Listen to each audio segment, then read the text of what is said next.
أعوذ بالله من الشيطان الرجيم بسم الله الرحمن الرحيم পড়ছি তাফহিমুল কোরআনের সূরা আল ইমরানের 31 নম্বর সিরিয়াল থেকে। খ্রিস্টানদের ভ্রষ্টতার প্রধানতম কারণ এই যে তারা হযরত ঈসা আলাইহিস সালামকে আল্লাহর বান্দা ও নবী হবার পরিবর্তে তাকে আল্লাহর পুত্র ও আল্লাহর কর্তৃত্বের অংশীদার গণ্য করে। তাদের বিশ্বাসের এ মৌলিক গলতটি দূর করতে পারলে সঠিক ও নির্ভুল ইসলামের দিকে তাদের ফিরিয়ে আনা অনেক সহজ হয়ে যায়। তাই এই ভাষণের ভূমিকা এভাবে ফাঁদা হয়েছে: আদম, নূহ, ইব্রাহিমের বংশের ও ইমরানের বংশের সকল নবীই ছিলেন মানুষ। একজনের বংশে আর একজনের জন্ম হয়েছে। তাদের কেউই ইলাহ ছিলেন না। তাদের বৈশিষ্ট্য ছিল এই যে আল্লাহ তার দ্বীনের প্রচার ও দুনিয়াবাসীর সংশোধনের জন্য তাদেরকে মনোনীত করেছিলেন। ইমরানের মহিলা শব্দের অর্থ এখানে যদি ইমরানের স্ত্রী ধরা হয় তাহলে বুঝতে হবে এখানে সেই ইমরানের কথা বলা হয়নি যার প্রসঙ্গে ইতিপূর্বে উল্লেখিত হয়েছে, বরং উনি ছিলেন হযরত মারিয়াম আলাইহিস সালামের পিতা। সম্ভবত এর নাম ছিল ইমরান। আর ইমরানের মহিলা শব্দের অর্থ যদি ধরা হয় ইমরানের বংশের মহিলা, তাহলে হযরত মারিয়াম আলাইহিস সালাম ও মা ইমরান বংশের মেয়ে ছিলেন, একথাই বুঝতে হবে। কিন্তু এই দুটি অর্থের মধ্যে থেকে কোনো একটিকে চূড়ান্তভাবে অগ্রাধিকার দেওয়ার জন্য কোনো তথ্য মাধ্যম আমাদের হাতে নেই। কারণ হযরত মারিয়ামের পিতা কে ছিলেন এবং তার পিতা ছিলেন কোন বংশের মেয়ে এ বিষয়ে ইতিহাসে কোনো উল্লেখ নেই। তবে হযরত ইয়াহিয়ার মাতা ও হযরত মারিয়ামের মাতা পরস্পর আত্মীয় ছিলেন। এই বর্ণনাটি যদি সঠিক বলে মেনে নেওয়া হয় তাহলে ইমরান বংশের মেয়েই হবে ইমরানের মহিলা শব্দের সঠিক অর্থ। কারণ লূক লিখিত ইনজিলে আমরা সুস্পষ্টভাবে পাই যে হযরত ইয়াহিয়ার মাতা হযরত হারুনের বংশধর ছিলেন। লূক ৫।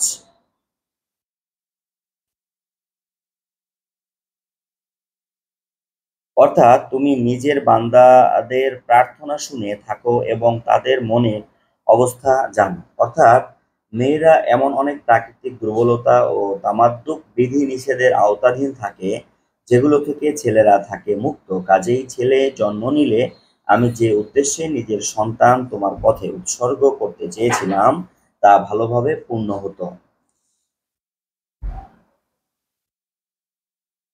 এখান থেকে সেই সময়ের আলোচনা শুরু হয়েছে যখন হযরত মারিয়াম প্রাপ্য বয়স্ক হলেন। তাকে বাইতুল মাকদিসের ইবাদতগাহে হাইকেল পৌঁছে দেওয়া হলো এবং সেখানে তিনি দিন রাত আল্লাহর জিকিরে মশগুল হয়ে গেলেন। শিক্ষা ও অনুশীলন দানের জন্য তাকে হযরত জাকারিয়ার অভিভাবকত্বে অর্থাৎ কোনো পুরুষ তোমাকে স্পর্শ না করলেও তোমার সন্তান হবে। এখানে যে এমনটি হবে শব্দটি ব্যবহৃত হয়েছে হযরত জাকারিয়া আলাইহিস সালামের জবাবেও এ একই শব্দ ব্যবহার করা হয়েছিল। সেখানে এর অর্থ ছিল, এখানেও সেই একই অর্থ হওয়াই উচিত। তাছাড়া পরবর্তী বাক্য বরং পূর্বাপার সমস্ত বর্ণনাই এই অর্থ সমর্থন করে। এই অর্থ সমর্থন করে যে কোনো প্রকার যৌন সংযোগ ছাড়াই হযরত মারিয়ামের সন্তান জন্মের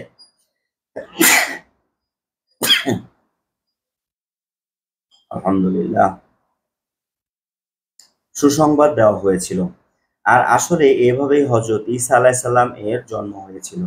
নয়তো দুনিয়ার আর 10টি স্ত্রীলোক যেভাবে সন্তান জন্ম দেয় সেভাবে পরিচিত স্বাভাবিক পদ্ধতিতে যদি হযরত মারিয়ামের গর্ভে সন্তান জন্ম নেবার ব্যাপারটি ঘটে থাকতো এবং যদি প্রকৃতপক্ষে হযরত ঈসা আলাইহিস সালাম ওইভাবেই জন্মগ্রহণ করে থাকতেন, তাহলে 4 রুকু থেকে 6 রুকু পর্যন্ত যে বর্ণনা চলে আসছে তা পুরোপুরি অর্থহীন হয়ে যায় এবং ঈসা আলাইহিস সালামের জন্ম সংক্রান্ত আর যে সমস্ত বর্ণনা আমরা কোরআনের আরও বিভিন্ন স্থানে পাই তাও নিরর্থক হয়ে পড়ে। পিতার ওরস ছাড়াই অস্বাভাবিক পদ্ধতিতে হযরত ঈসা আলাইহিস সালামের জন্ম হয়েছিল বলেই না খ্রিস্টানরা তাকে আল্লাহর পুত্র ও ইলাহ মনে করেছিলেন।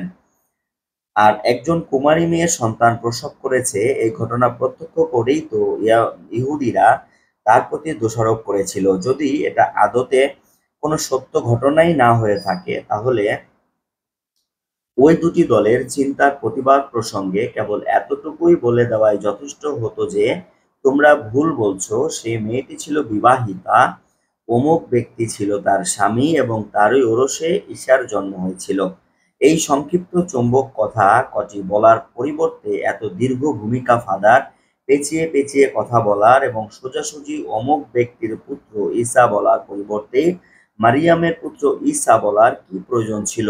এর ফলে তো বিষয়টি সহজেই মীমাংসা হওয়ার পরিবর্তে আরো জটিল হয়ে পড়েছে। কাজেই যারা কোরআনকে আল্লাহর কালাম বলে মানে এবং এরপর ঈসা আলাইহিস সালাম সম্পর্কে একথা প্রমাণ করার চেষ্টা করে যে স্বাভাবিকভাবে মাতা পিতার মিলনের ফলে তার জন্ম হয়েছিল, তারা আসলে একথা প্রমাণ করেন যে মনের কথা প্রকাশ করা ও নিজের বক্তব্য সুস্পষ্ট করে তুলে ধরার যতটুকু ক্ষমতা তাদের আছে, আল্লাহর ততটুকুই নেই। মা মা আজা আল্লাহ।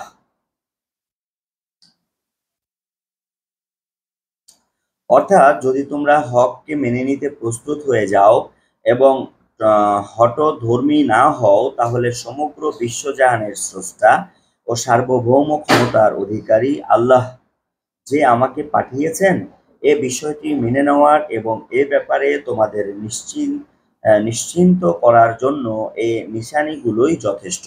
অর্থাৎ আমি যে আল্লাহর পক্ষ থেকে প্রেরিত হয়েছি, এটি তার আরও একটি প্রমাণ। যদি আমি তার পক্ষ থেকে প্রেরিত না হতাম, বরং একজন মিথ্যা দাবিদার হতাম, তাহলে আমি নিজেই একটি ধর্ম তৈরি করে ফেলতাম এবং দক্ষতা সহকারে তোমাদের আগের পুরাতন ধর্ম থেকে বিচ্যুত করে নিজের নতুন উদ্ভাবিত ধর্মের দিকে টেনে আনার প্রচেষ্টা চালাতাম। কিন্তু আল্লাহর পক্ষ থেকে তার নবীরা আমার পূর্বে যেসব দিন এনেছিলেন, আমরা তো সেই আসল দিনকে মানি এবং তার শিক্ষাকে সঠিক গণ্য করি।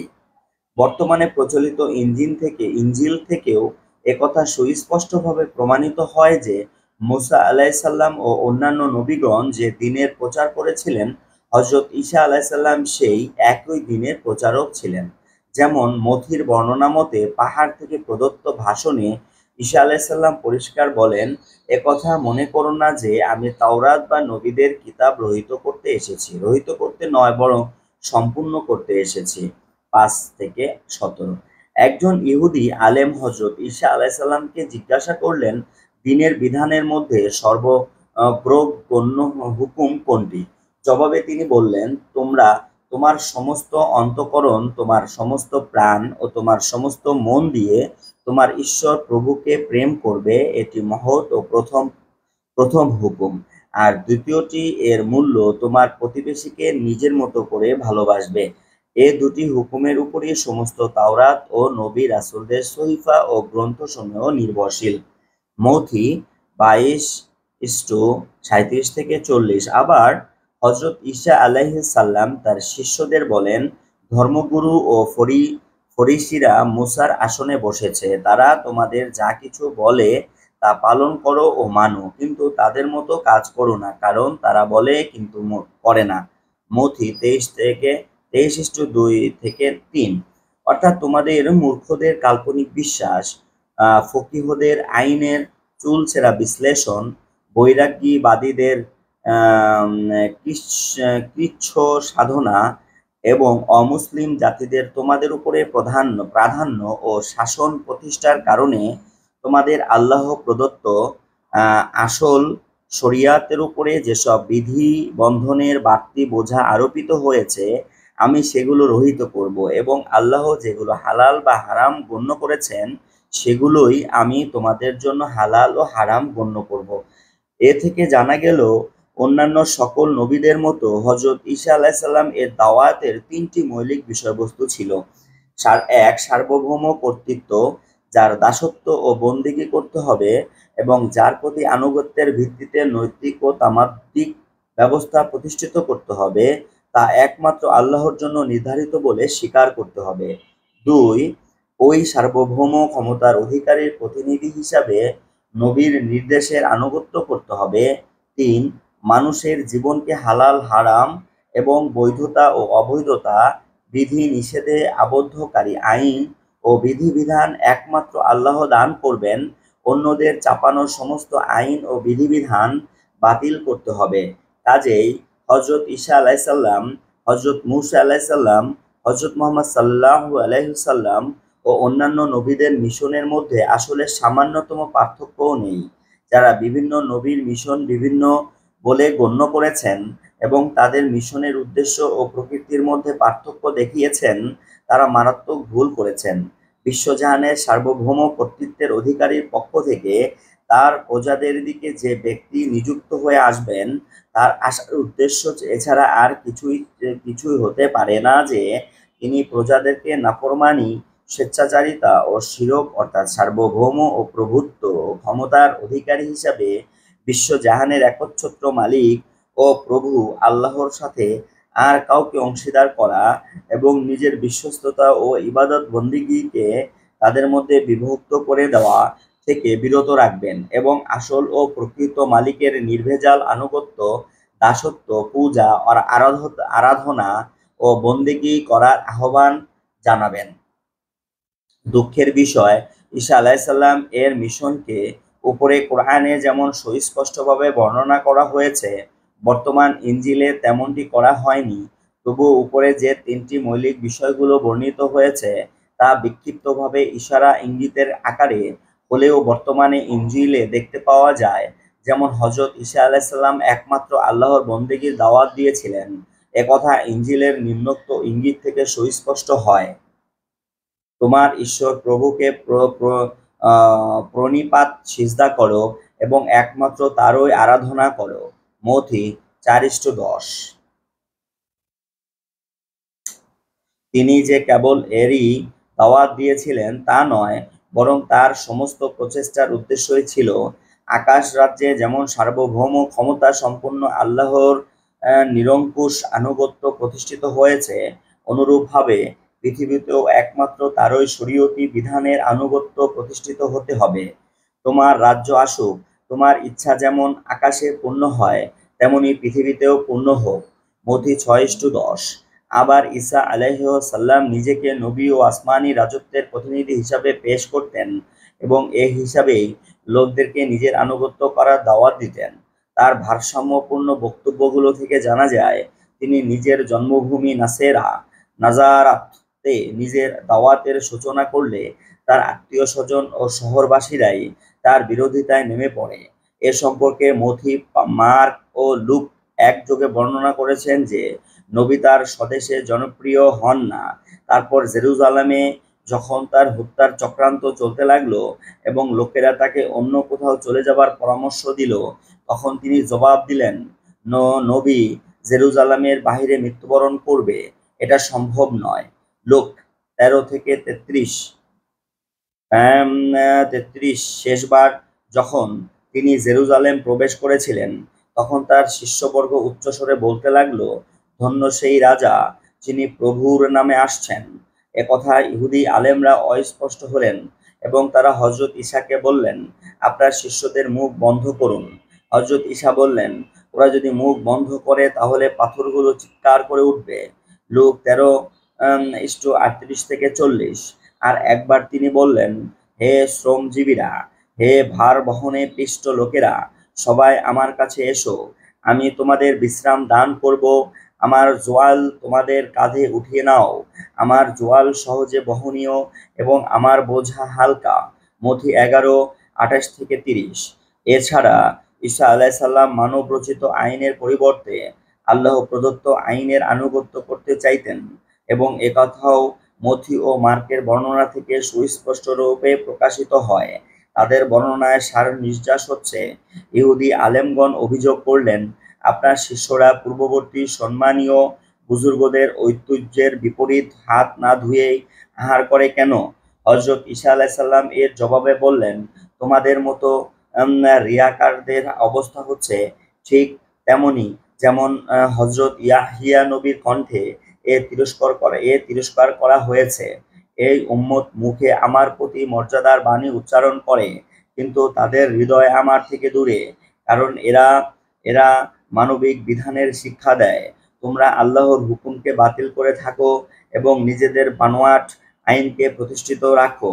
আল্লাহ তাওরাতের মাধ্যমে তোমাদের হুকুম দিয়েছিলেন, মা বাপের প্রতি সম্মান প্রদর্শন করো, এবং যে ব্যক্তি মা বাপকে সম্মান দেয়, আমার যে খেদমত তোমার কাছে লাগতে পারে তাকে আমি আল্লাহর জন্য উৎসর্গ করে দিয়েছি।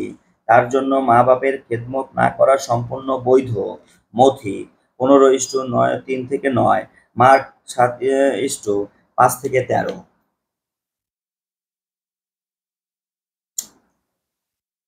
হাউ আর ই শব্দটি আমাদের এখানে আনসার শব্দের কাছাকাছি অর্থ বহন করে।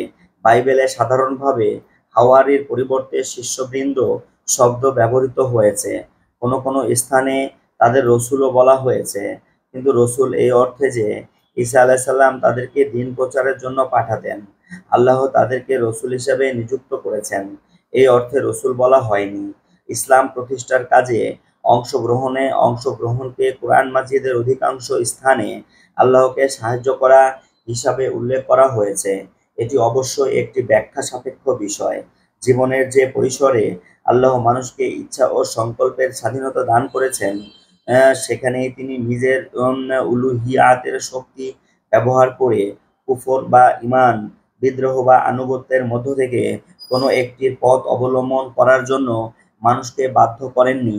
এর পরিবর্তে তিনি যুক্তি ও উপদেশের সাহায্য নিয়েছেন। এভাবে তিনি মানুষের কাছ থেকে এ স্বতঃস্ফূর্ত স্বীকৃতি আদায় করতে চেয়েছেন যে অস্বীকৃতি, নাফরমানি ও বিদ্রোহী করার স্বাধীনতা থাকা সত্ত্বেও তার জন্য নিজের স্রষ্টার দাসত্ব, আনুগত্য ও বন্দেগীর পথ অবলম্বন করাই প্রকৃত সত্য, এবং এটি তার সাফল্য ও নাজাতের পথ। এভাবে প্রচার, উপদেশ ও নসিহতের সাহায্যে মানুষকে সত্য সঠিক পথে নিয়ে আসার ব্যবস্থা করাই আল্লাহর কাজ। আর যেসব লোক এ কাজে আল্লাহকে সাহায্য করে তাদেরকেও আল্লাহর সাহায্যকারী গণ্য করা হয়। আল্লাহর কাছে মানুষের এটি সর্বোচ্চ মর্যাদা। নামাজ, রোজা এবং অন্যান্য যাবতীয় ইবাদত বন্দেগীতে মানুষ নিছক বান্দা ও গোলামের মর্যাদায় প্রতিষ্ঠিত থাকে, কিন্তু দিনের প্রচার ও প্রতিষ্ঠার সংগ্রাম সাধনার মাধ্যমে সে আল্লাহর সাহায্যকারী ও সহযোগীর মহান মর্যাদায় অভিষিক্ত হয়। এই দুনিয়ায় রুহানি ও আধ্যাত্মিক উন্নতির শিখরে অভিষিক্ত হবার এটি উচ্চতম মর্যাদা ও মকাম। এখানে কোরআনের মূল অর্থ হচ্ছে মুতাওয়াফিফা। মূল তাওয়াফাফা শব্দের আসল মানে হচ্ছে নেয়া ও আদায় করা। প্রাণবায়ু বের করে নেওয়া হচ্ছে এর গৌণ ও পরোক্ষ অর্থ, মূল আবিধানিক অর্থ নয়। এখানে এ শব্দটির ইংরেজি টু রিকল এর অর্থে ব্যবহৃত হয়েছে। এর অর্থ হয় কোনো পদাধিকারীদেরকে তার পদ থেকে ফিরিয়ে ডেকে নেওয়া। যেহেতু বনি ইসরাইল শত শত বছর ধরে অনবরত নাফরমানি করে আসছিল, বারবার উপদেশ দান ও সতর্ক করে দেওয়ার পরও তাদের জাতীয় মনোভাব ও আচরণ বিকৃত হয়েই চলেছিল। একের পর এক কয়েকজন নবীকে তারা হত্যা করেছিল, এবং যে কোনো সদাচারী ব্যক্তি তাদেরকে নেকি, সততা ও সৎ ব্যক্তির দাওয়াত দিতেই তাকেই তারা হত্যা করত। তাই আল্লাহ তাদের মুখ বন্ধ করার ও তাদেরকে শেষবারের মতো সুযোগ দেওয়ার জন্য হযরত ঈসা আলাইহিসসালাম ও হযরত ইয়াহইয়া আলাইহিসসালামের মতো দুজন মহান মর্যাদা সম্পন্ন পয়গম্বর পাঠালেন। আল্লাহর পক্ষ থেকে তাদের নিযুক্তির প্রমাণ স্বরূপ তাদের সাথে এমন সব সুস্পষ্ট নিশানি ছিল যেগুলো একমাত্র তারাই অস্বীকার করতে পারত, যারা ন্যায়, সত্য ও সততার সাথে চরম শত্রুতা পোষণ করত, এবং যাদের সত্যের বিরুদ্ধাচরণ করার দুঃসাহস ও নির্লজ্জতা চরম পর্যায়ে পৌঁছে গিয়েছিল। কিন্তু বনী ইসরাইলরা এই শেষ সুযোগও হাতছাড়া করেছিল। তারা কেবল এই দুজন পয়গম্বরের দাওয়াত প্রত্যাখ্যান করে ক্ষান্ত হয়নি, বরং এই সঙ্গে তাদের একজন প্রধান ব্যক্তি নিজের নর্তকীর ফরমায়েশ অনুযায়ী প্রকাশ্যে হযরত ইয়াহইয়া আলাইহিস সালামের শিরচ্ছেদ করেছিল, এবং তাদের আলেম ও ফকিহগণ ষড়যন্ত্রের জাল বিস্তার করে রোমান শাসকের সাহায্যে হযরত ঈসা আলাইহিস সালামকে মৃত্যুদণ্ড দেবার চেষ্টা চালিয়েছিল। এরপর আর বনী ইসরায়েলের উপদেশ দেবার জন্য বেশি বেশি সময় ও শক্তি ব্যয় করা ছিল অর্থহীন। তাই মহান আল্লাহ তার নবীকে ফিরিয়ে এবং নিজের কাছে ডেকে নিলেন এবং কিয়ামত পর্যন্ত বনী ইসরায়েলদের জন্য লিখে দিলেন লাঞ্ছনার জীবন।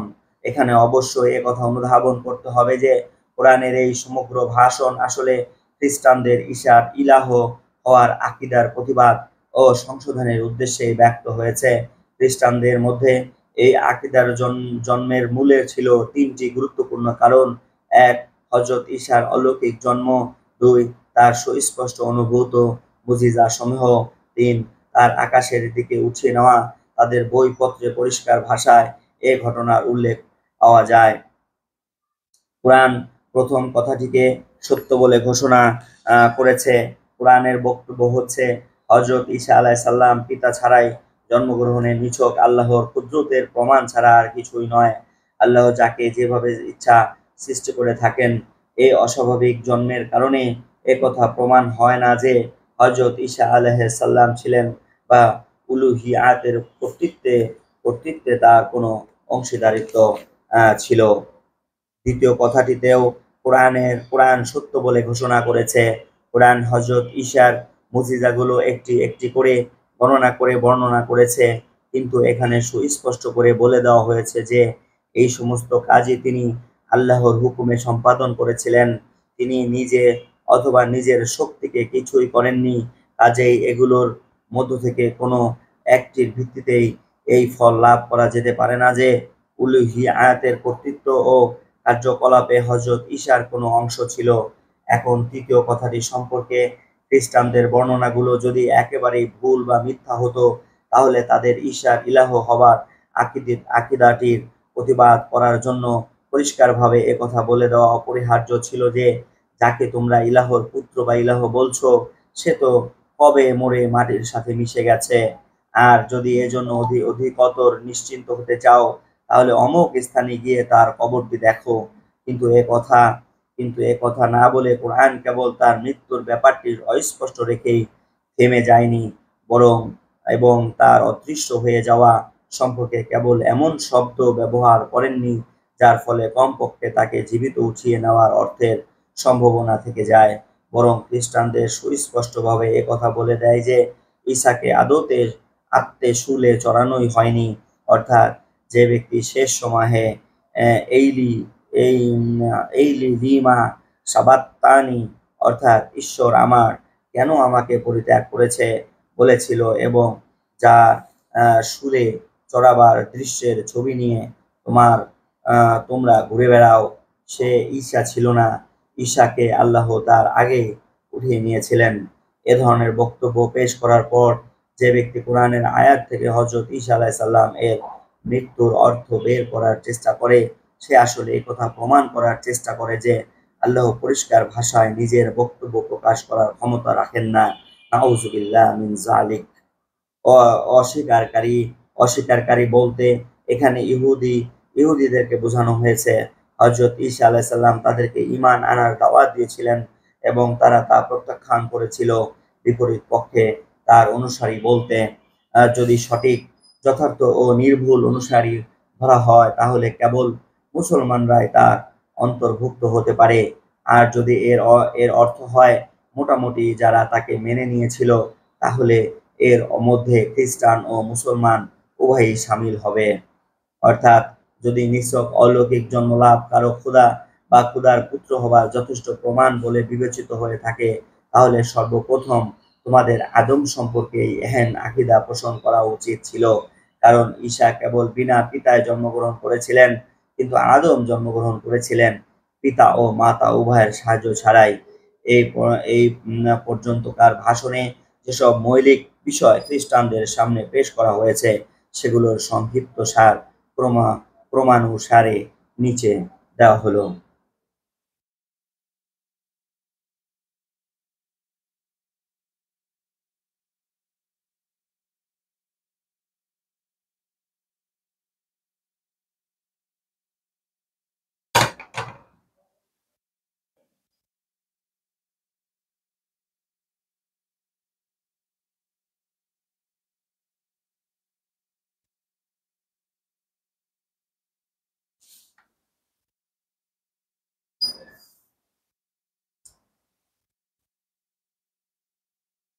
প্রথম যে বিষয়টি তাদের বোঝাবার চেষ্টা করা হয়েছে সেটি হচ্ছে যেসব কারণে ঈসাকে আল্লাহ বলে তোমাদের মনে বিশ্বাস জন্মেছে সেগুলোর মধ্যে একটি কারণও এ ধরনের বিশ্বাসের ভিত্তি হতে পারে না। ঈসা একজন মানুষ ছিলেন, বিশেষ কারণে ও উদ্দেশ্যে আল্লাহ তাকে অস্বাভাবিক পদ্ধতিতে সৃষ্টি করা সঙ্গত মনে করেন। তাকে এমন সব মুজিজা তথা অলৌকিক ক্ষমতা ও নিদর্শন দান করেন যা ছিল তার নবুওয়াতের দীর্ঘহীন আলামত। সত্য অস্বীকারী ও সত্যদ্রোহী দ্রোহীদের দ্বারা বিদ্ধ হওয়া থেকে তাকে রক্ষা করেন, বরং আল্লাহ তাকে নিজের কাছে উঠিয়ে নেন। প্রভু তার দাসকে যেভাবে ইচ্ছা ব্যবহার করার ক্ষমতা ও ইখতিয়ার রাখেন। নিছক তার সাথে এ অস্বাভাবিক ব্যবহার দেখে এ সিদ্ধান্তে পৌঁছে যাওয়া যায় তিনি ছিলেন প্রভু, আহ, তিনি তিনি নিজে প্রভু ছিলেন, অথবা প্রভু পুত্র ছিলেন, অথবা প্রভুত্বে ও মালিকানা সত্ত্বে অংশীদার ছিলেন। এটা কেমন করে সঠিক হতে পারে? দ্বিতীয় যে গুরুত্বপূর্ণ বিষয়টি তাদের বোঝানো হয়েছে সেটি হচ্ছে এই যে ঈসা যে দাওয়াত নিয়ে এসেছিলেন সেও এই একই দাওয়াত নিয়ে এসেছেন। মুহাম্মদ সাল্লাল্লাহু আলাইহি সাল্লাম উভয়ের মিশনের মধ্যে সামান্য চুল পরিমাণ পার্থক্যও নেই। এই ভাষণের তৃতীয় মৌলিক বিষয়টি হচ্ছে কোরআন যে ইসলামে দাওয়াত পেশ করেছে এ ইসলামই ছিল হজরত ঈসার পর তার হাওয়ারিদের ধর্ম। পরবর্তীকালের ঈসাই ধর্ম হজরত ঈসা আলাইহিস সালাম এর শিক্ষার উপর প্রতিষ্ঠিত থাকেনি এবং তার অনুসারী বৃন্দ হাওয়ারিদের অনুসৃত ধর্মের ওপরও প্রতিষ্ঠিত থাকতে পারেনি।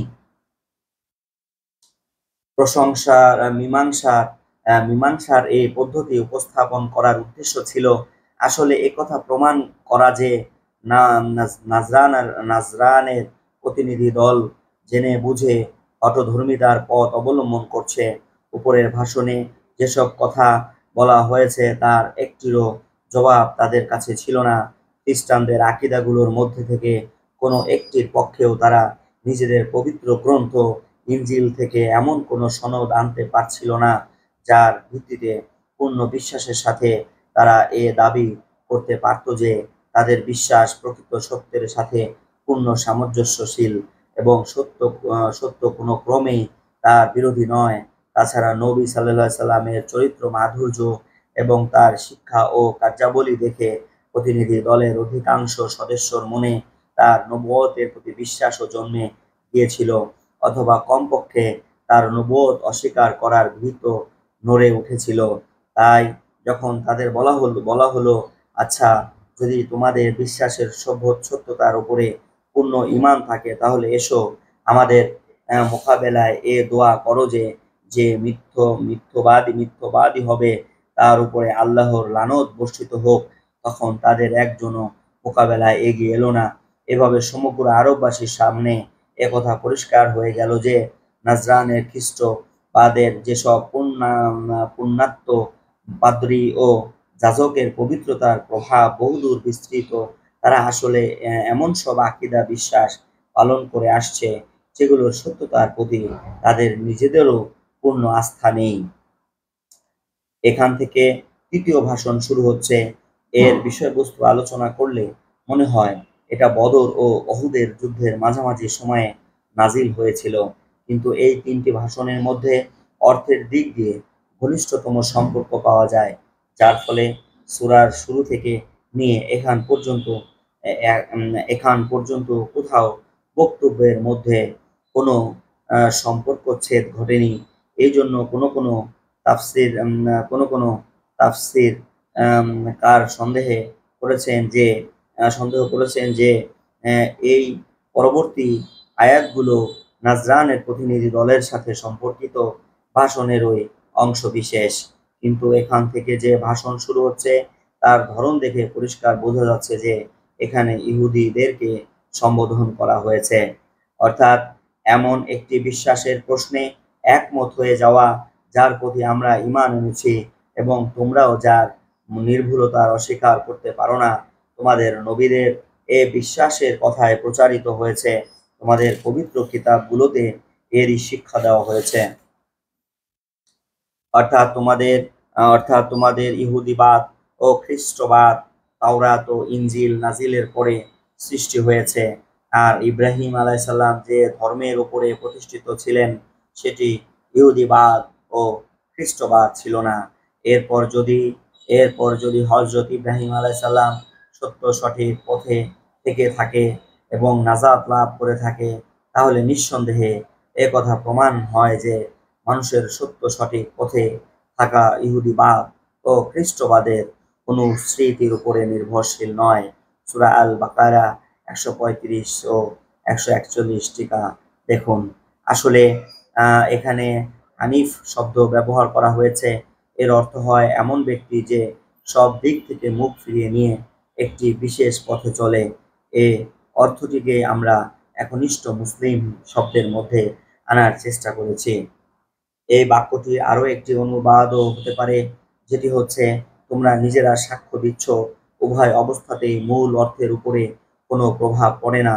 আসলে নবী সাল্লাল্লাহু আলাইহি সাল্লাম এর পবিত্র জীবন, সাহাবায়ে কেরামের জীবনের উপরে তার শিক্ষা ও অনুশীলনের বিস্ময়কর প্রভাব এবং কোরআনের উন্নত মানের বিষয়বস্তু, এসবগুলোই মহান আল্লাহর এমনই উজ্জ্বল নিদর্শন ছিল, যা দেখার পর নবী রাসূলদের ও অবস্থা ও আহ, নবী রাসূলদের অবস্থা ও আসমানী কিতাবসমূহের ধারা বিবরণীর সাথে পরিচিত ব্যক্তি মাত্রই নবী সাল্লাল্লাহু আলাইহি সাল্লাম এর নবুয়ত সম্পর্কে সন্দেহ পোষণ করা অত্যন্ত কঠিন ব্যাপার ছিল। কাজেই অনেক আহলি কিতাব, বিশেষ করে তাদের আলেম সমাজ, একথা জেনে নিয়েছিলেন যে পূর্ববর্তী নবীগণ যে নবীর আগমনের ভবিষ্যৎবাণী করে গেছেন, মুহাম্মদ সাল্লাল্লাহু আলাইহি সাল্লাম সেই নবী।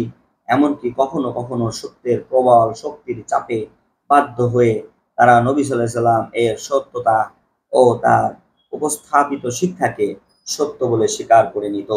এই জন্যই কোরআন বারবার তাদের বিরুদ্ধে এই অভিযোগ এনেছে যে তোমরা নিজেরাই আল্লাহর যেসব নিদর্শনের সত্যতার সাক্ষ্য দিচ্ছ, সেগুলোকে তোমরা নিজেদের মানসিক দুষ্কৃতি পরায়ণতার কারণে ইচ্ছা করেই মিথ্য বলছো কেন? ধন্যবাদ। তাহফিমুল কোরআনের সূরা আল ইমরানের ৬০ সিরিয়াল নাম্বার ৬০ পর্যন্ত পড়লাম। যারা শুনছেন বা সামনে শুনবেন, তাদের সবাইকে আল্লাহ রাব্বুল আলামিন কোরআন এবং হাদিসের আলোকে জীবন যাপন করার তৌফিক দান করুক। সকলে বলুন আমিন। আবারও